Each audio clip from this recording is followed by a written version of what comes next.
Aujourd'hui, je vais vous parler des lectures que j'ai faites en décembre et en janvier.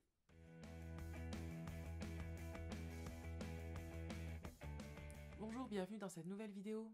Alors aujourd'hui, je vais vous faire le point sur quelques romans que j'ai lus sur ces dernières semaines. Mais je ne vais pas revenir sur les bandes dessinées et les classiques que j'ai lus, je vous ferai des vidéos à part. Alors aujourd'hui, je vais vous présenter 6 livres. 2 dont j'ai vaguement parlé dans des vidéos mais sur lesquels je ne me suis pas assez appesantie à mon sens, et puis 4 dont je n'ai pas encore parlé. Le mystère Sammy Went de Christian White. Alors c'est un livre qui m'intéresse depuis un petit moment, il est sorti déjà il y a quelques temps, et je l'ai lu début décembre, et j'avoue que ça a été une bonne lecture. Je peux pas dire que ça a été un coup de cœur, j'ai pas été non plus totalement subjuguée, mais j'ai trouvé que pour un premier roman, puisqu'il s'agit d'un premier roman, il y avait quand même quelque chose de très intéressant. Alors dans ce livre, l'auteur nous raconte l'histoire d'une femme. Ça débute ainsi, elle vit en Australie, et elle est abordée dans un bar par un homme qui lui dit qu'en fait, elle n'est pas qui elle pensait être, elle a été enlevée aux États-Unis, et elle est en fait sa sœur. Et à partir de là va se dérouler toute une histoire.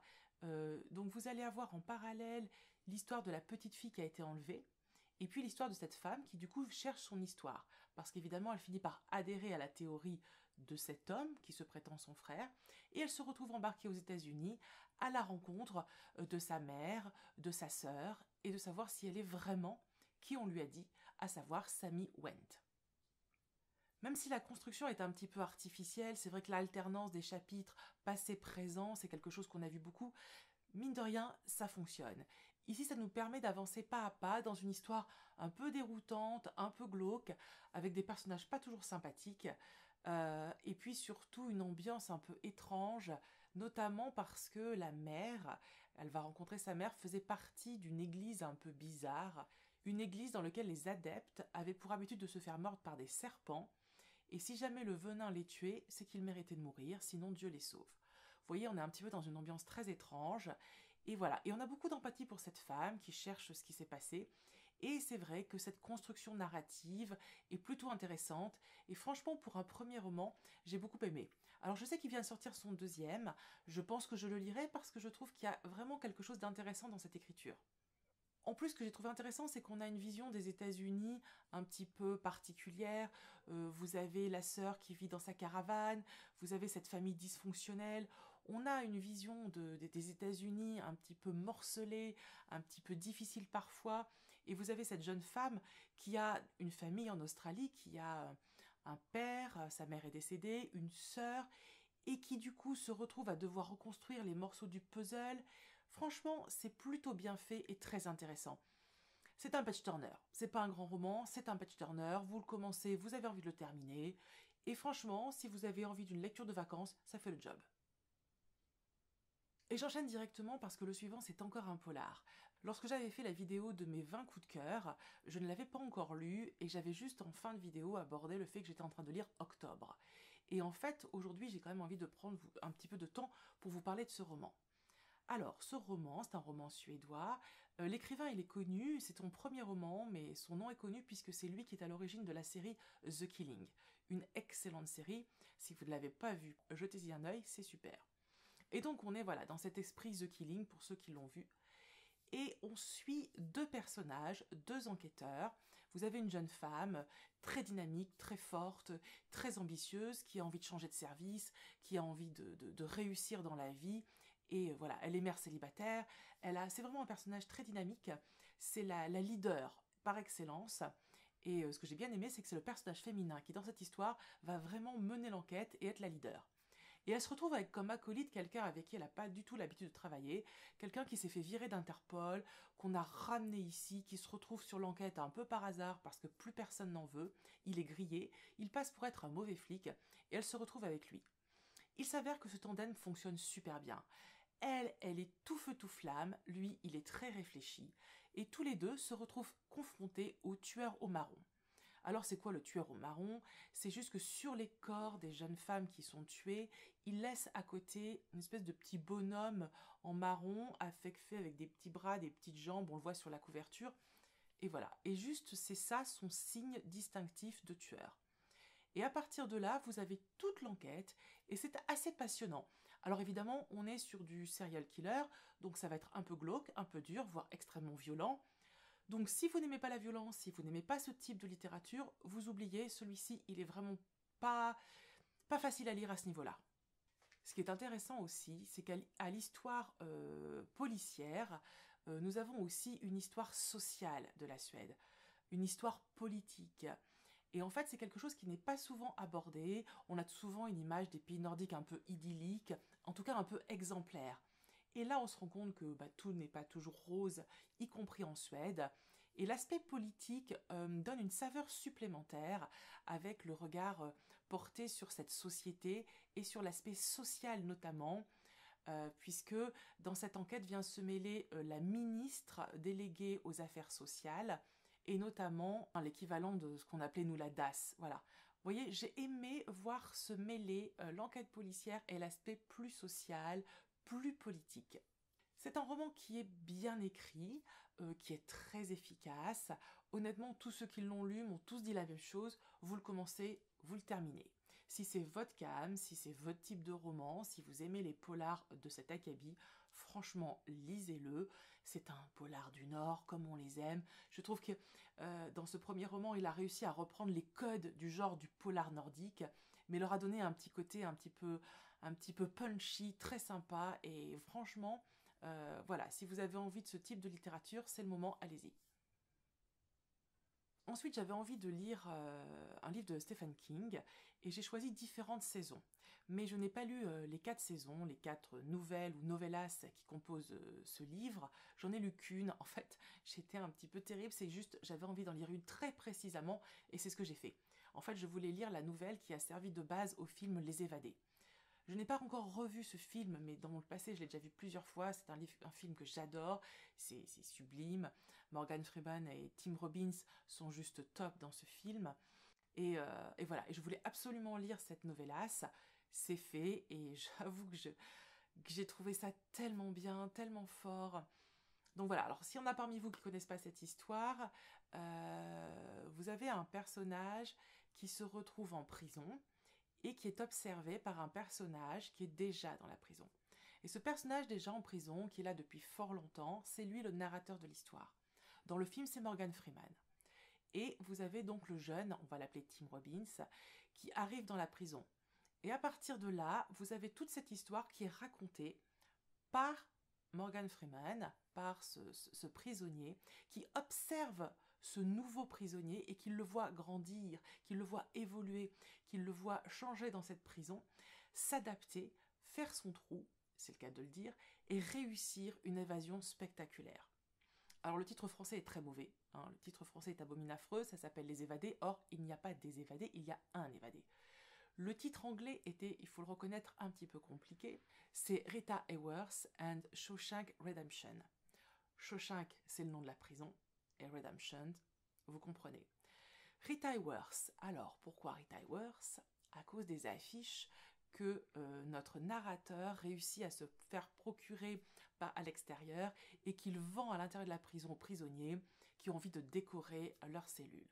Voilà tout le mystère de ce titre un petit peu bizarre en français, mais que je trouve assez beau, en tout cas plus beau que Les Évadés, qui est quand même assez catastrophique. Voilà, alors si vous avez envie de lire cette novella, faites-vous plaisir, elle est super. Bon, c'est du Stephen King, je ne peux pas vous vendre ça mieux, c'est toujours très bien écrit, c'est bien fait, ça sonne juste, le rythme est bon, c'est ni trop lent, ni trop rapide. C'est très agréable d'être en focalisation interne dans la tête de ce narrateur qui observe tout, qui est très, très attachant et qui nous rend cette prison quasiment attachante. Bon, sauf les matons, on les aime pas, ils sont pas sympathiques. Mais vraiment, voilà, un joli petit livre très court, très facile à lire. Je crois que ça fait 100, 120 pages, 150 pages. Donc voilà, si vous avez envie... Alors, s'il y en a parmi vous qui ne connaissent pas encore Stephen King, ça peut être une bonne porte d'entrée, puisque là, on n'est pas du tout dans le fantastique. S'il y en a qui n'aiment pas, ça peut être l'occasion de connaître du Stephen King sans être forcément tombé dans le fantastique ou dans l'horreur. Et puis sinon, bah écoutez, si vous aimez Stephen King et que vous ne l'avez encore pas lu, profitez-en. Et encore un livre dont je vous ai vaguement parlé, il s'agit de I Am de Maggie O'Farrell. Alors déjà, je voudrais juste faire un petit clin d'œil à une booktubeuse qui alors que j'en ai très peu parlé de ce livre, a quand même choisi de l'acheter et en a parlé dans une vidéo. Il s'agit d'Ice Kitty et je la remercie parce que j'ai trouvé ça tellement cool qu'avec juste les quelques phrases que j'ai dit sur ce très beau roman, elle a eu envie quand même de l'acheter tout de suite et j'attends avec impatience qu'elle nous fasse un retour dessus parce que j'ai vraiment envie d'avoir son avis. J'adore les vidéos d'Ice Kitty. Donc à part ça, Ayam Ayam Ayam, ça parle de quoi? Alors, Ayam Ayam Ayam, c'est un livre très autobiographique de Maggie O'Farrell. C'est la première fois qu'elle nous offre un livre aussi autobiographique. On n'est quasiment plus dans le roman, on est dans la biographie romancée et elle part du principe qu'elle va nous parler des 17 fois où elle a failli mourir. Et pour ce faire, elle choisit de parler à chaque fois de la partie du corps qui a été agressée. Le cou, les poumons, la tête, une autre partie du corps, et c'est absolument extraordinaire. Cette porte-entrée physique nous fait rentrer dans tout ce qu'elle est, dans son inconscient, dans son conscient, dans son rapport de femme aux autres, à ses enfants, à celui qui sera son futur mari, à ses autres petits amis, à ses parents, et son rapport à la maladie. C'est absolument fascinant. Elle revient sur toute son histoire, sur tout ce qu'elle a fait, tout ce qu'elle a croisé, mais dans le désordre le plus complet. Elle ne choisit pas un ordre chronologique, elle nous offre un panorama qui part dans tous les sens. Et vous êtes fascinés. Ça va de la fois où elle a failli mourir parce qu'elle a croisé un tueur en série, à jusqu'à la noyade. Elle vous parle de ses accouchements, et là elle touche du doigt une thématique essentielle. C'est vraiment intéressant de l'entendre parler, je dis parler, mais de la voir écrire sur les hôpitaux. Quand on a accouché, on sait à quel point, quand on accouche, on est en même temps extrêmement heureux, mais un peu démuni, on est affaibli. Et c'est pareil, pas uniquement quand on accouche. Et parfois, les hôpitaux, les médecins peuvent être un petit peu déstabilisants, voire très violents. Et elle le décrit très bien. Et là, j'ai trouvé qu'elle était très juste, très féministe, mais en même temps juste humaine, de rappeler que voilà, nous sommes des femmes et au moment où on accouche, on a besoin d'être protégées et pas d'être malmenée. Donc là vraiment un des passages que j'ai préférés du roman parce elle en parle tellement bien que je pense qu'elle a très bien résumé moi tout ce que j'ai pu ressentir quand j'étais dans les hôpitaux. Après elle aborde plein d'autres choses, elle parle de choses sur lesquelles je me suis sentie moins concernée, c'est normal, moi j'ai jamais croisé de serial killer, mais du coup tout est mélangé, tout est intéressant. Et puis elle termine en nous parlant de ce qui s'est passé avec sa fille, qui a une maladie elle aussi, et du coup, on bascule dans le côté maternel et elle clôt là-dessus et c'est absolument fabuleux. Donc chaque passage vous porte. Moi, à la fin du roman, j'avais l'impression d'être rentrée dans l'intimité de Maggie O'Farrell. J'avais presque l'impression que c'était une copine qui m'avait raconté son histoire et j'avais envie de la prendre dans mes bras, de la soutenir, de lui dire mais ça je te comprends, ça je l'ai vécu aussi, ça je le partage avec toi, d'autres fois bah ça je le partage pas avec toi mais ô combien je te soutiens. C'est un roman qui est vraiment magnifique, qui est pour moi euh, le juste milieu entre ce qui est de l'ordre du roman et ce qui est de l'ordre du récit de vie. Voilà, un beau mélange entre les deux, et puis c'est tellement bien écrit. La langue est toute poétique, belle, et que dire de cette couve? Alors, je vais vous mettre, depuis tout à l'heure, vous avez la couve française, je vous montre quand même la couve anglaise. Elles sont belles, ces couvertures, mais il y a eu un travail de fait, c'est tellement esthétique, avec ce cœur, parce que l'essence même de tout ce qu'elle nous raconte, ça passe par le cœur, aussi bien physique qu'émotionnel. Voilà, c'est vraiment un livre remarquable. Je pense que je m'en souviendrai très longtemps et j'ai envie de le partager avec toutes les femmes, toutes les mamans, toutes celles qui ont connu des accouchements, toutes celles qui ont eu des accidents, toutes celles qui se sont retrouvées à l'hôpital, qui ont eu des maladies ou qui ont eu peur pour leurs enfants. Voilà, on est toutes comme ça, on a ça en commun et franchement, lisez ce roman. Et si vous le lisez, revenez m'en parler. Je voudrais tellement en parler avec quelqu'un qui l'a lu. Pour l'instant, je connais personne qui l'a lu. Donc vraiment, si vous le lisez, revenez m'en parler, je serai absolument ravie. Le roman dont je vais vous parler maintenant a été un immense coup de cœur. Et à l'inverse du précédent que je ne saurais pas toujours conseiller à tout le monde, celui-ci, je peux le conseiller à tout le monde, tous les lecteurs. Il s'agit des Fureurs invisibles du cœur de John Boyne. Dans ce livre, nous sommes en Irlande dans les années 60, donc une Irlande catholique, une Irlande intégriste, une Irlande dans laquelle la religion a tout pouvoir. Et l'histoire débute sur une jeune femme qui est fille-mère. elle est enceinte, donc on assiste à une scène absolument incroyable de violence, où le curé, sous le regard bienveillant des parents et des grands frères, bouscule cette jeune fille, la violente, la jette à la porte de l'église et lui dit « tu es bannie du village ». Et tout le monde trouve ça normal, et tout le monde la laisse partir, sans argent, prendre le bus, face à son destin, et donc enceinte.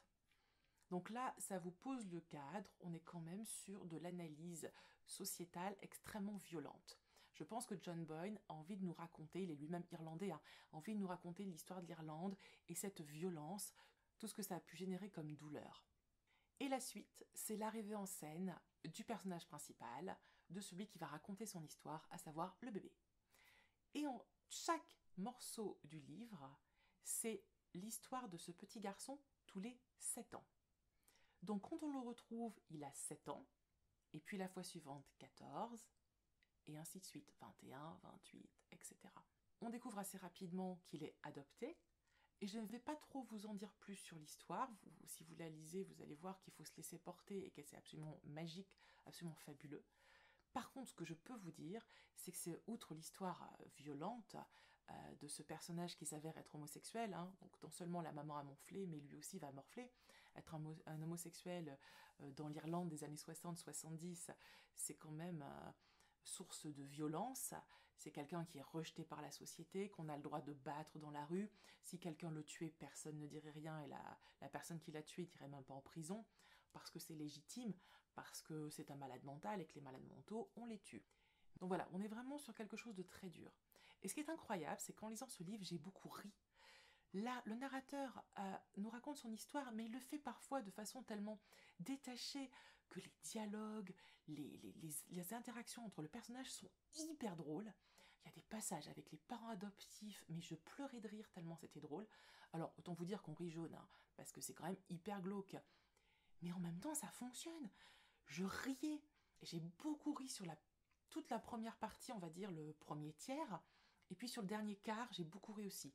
Au milieu, c'est vrai qu'on commence à s'attacher au personnage, on est en empathie avec lui, et ça commence à être douloureux, on n'a plus trop envie de rire. En milieu de livre, je me souviens d'avoir versé ma petite larme. C'est un livre qui vous fait passer par toutes les émotions. C'est un livre, alors pour le coup, qui est très très bien écrit, qui vous ouvre un monde, et puis qui vous fait voyager. Le personnage, à un moment donné, est obligé de quitter l'Irlande, donc il part vivre à Amsterdam, puis ensuite il part aux États-Unis. Et voilà, et donc au gré de ces pérégrinations, vous-même vous voyagez, vous êtes avec lui, vous faites sa vie.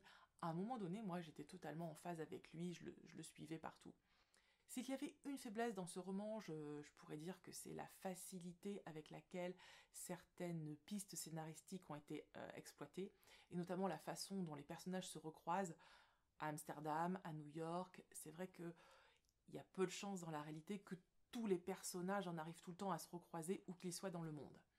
Mais malgré tout, quand on adhère à ça, et on adhère assez facilement, tout le reste, c'est magnifique. On s'attache à tous ses camarades, on s'attache à son meilleur ami avec qui il grandit, on s'attache aux gens qu'il croise. Tout est beau jusqu'à la fin, mais jusqu'à la fin. J'étais accrochée, j'attendais, et jusqu'aux dernières pages où on nous parle d'un petit truc, et j'étais là en me disant, mais il me reste plus que 10 pages, mais qu'est-ce qui peut encore se passer? Et jusqu'à la toute fin, il se passe des choses, on nous donne des choses à voir.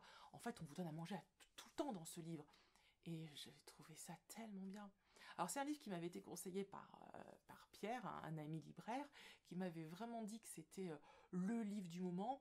Je sais que Gérard Collard l'avait beaucoup aimé et l'avait vendu, alors je crois qu'il est sorti en 2018 ou 2017, je ne sais plus, l'avait vendu comme étant un des 10 livres de l'année, et je confirme, c'est vraiment un livre à lire et qui peut être lu par tout le monde.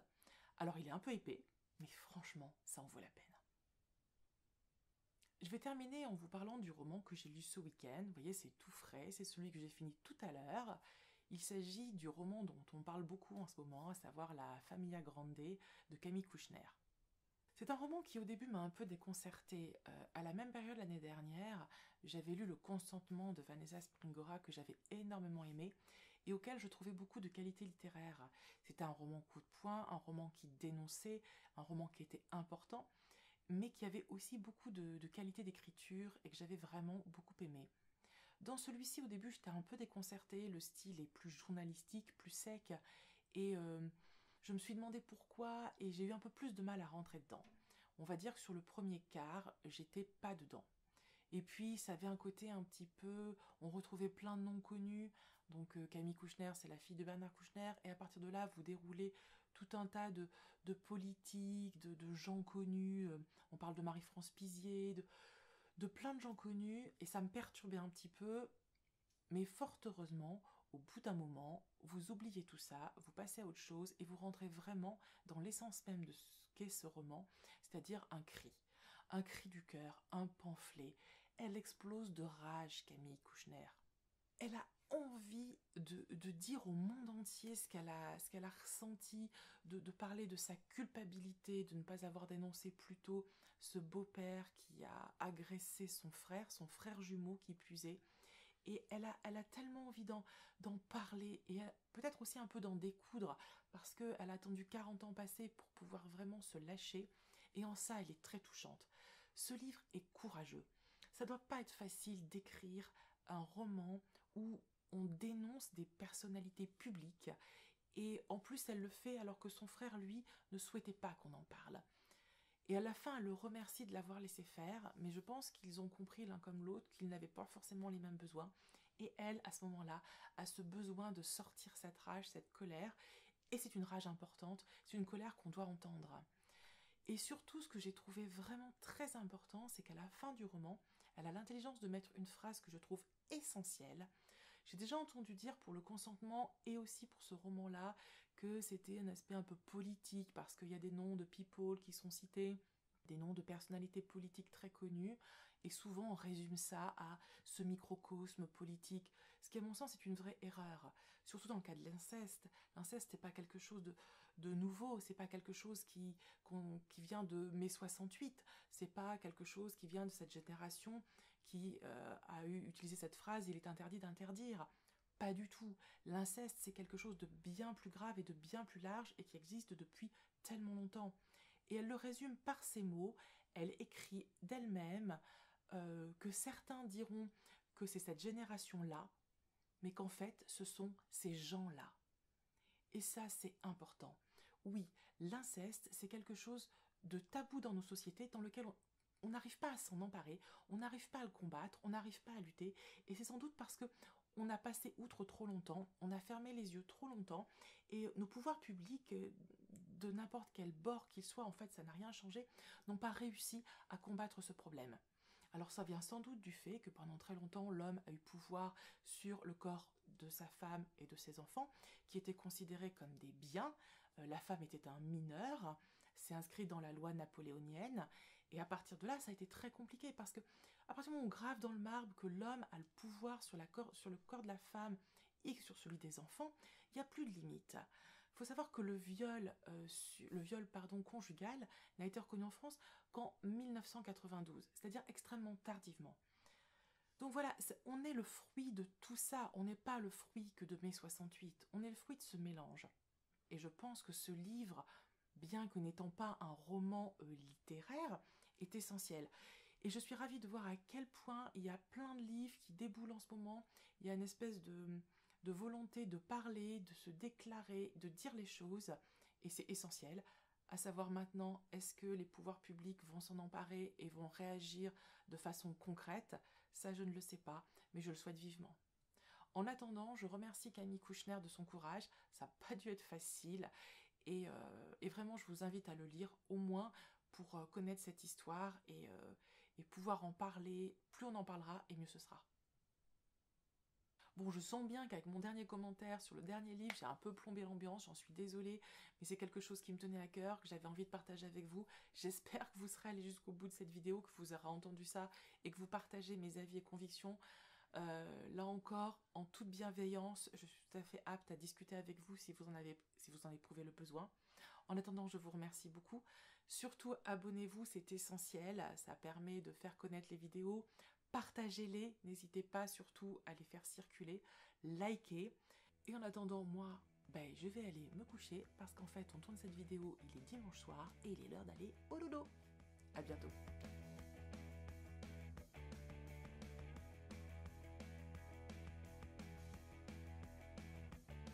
puisque c'est Rita Hayworth and Shawshank, eh ben voilà, je le savais, Shawshank quoi? Redemption.